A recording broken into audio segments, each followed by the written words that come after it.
ত্রিপুরা রাজ্যের শান্তি সম্প্রীতি ফেরাতে সুবোধ বুদ্ধি সম্পন্ন মানুষ গর্জে উঠুন।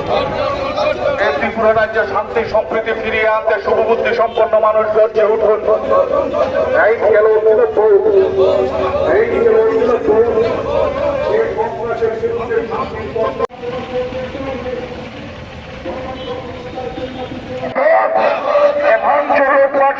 সন্ত্রাস করে কিসের রাজনীতি বিজেপি জবাব চাই, জবাব দাও। যতজন ধরা করেছে তার বড় অংশ দক্ষিণ ত্রিপুরার বিলোনিয়ার। তাই বন্ধু, আমি আপনাদের বলতে চাই, বিলোনিয়ার মানুষ হিসাবে কি আপনি গর্ব করেন? আগরতলাবাসীর ভোটাধিকার মরছে, গণতন্ত্রের জন্য সিপিআইএম মরছে, গণতন্ত্রের জন্য সিপিআইএম মরছে, গণতন্ত্রের জন্য সিপিআইএম মরছে, সন্ত্রাসের বিরুদ্ধে সিপিআইএম লড়ছে। এই পুণ্যরাজ্যের বিরুদ্ধে এই শান্তিকামী মানুষ এগিয়ে আসুন। গণতন্ত্র রক্ষার জন্য সিপিআইএম লড়ছে, পুণ্যরাজ্যের বিরুদ্ধে শান্তিকামী মানুষ এগিয়ে আসুন, শান্তিকামী মানুষ এগিয়ে আসুন।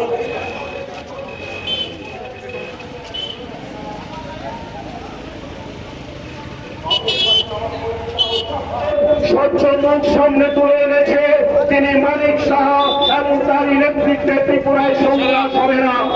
আমরা শুনেছিলাম মানিক সাহা বর্তমান মুখ্যমন্ত্রী, তার কাছ থেকে যে ত্রিপুরায় সন্ত্রাস হবে না, তিনি সেক্ষেত্রে দায়িত্বভার গ্রহণ করবেন। কিন্তু দুর্ভাগ্যের হল সত্যি, আমরা ত্রিপুরা রাজ্যে ওই একটার পর একটা নির্বাচন, কখনো পৌরসভা, কখনো পঞ্চায়েতের নির্বাচন, কখনো লোকসভার নির্বাচন, আমাদের রাজ্যের মানুষ গণতান্ত্রিক অধিকার প্রয়োগ করতে পারেনি।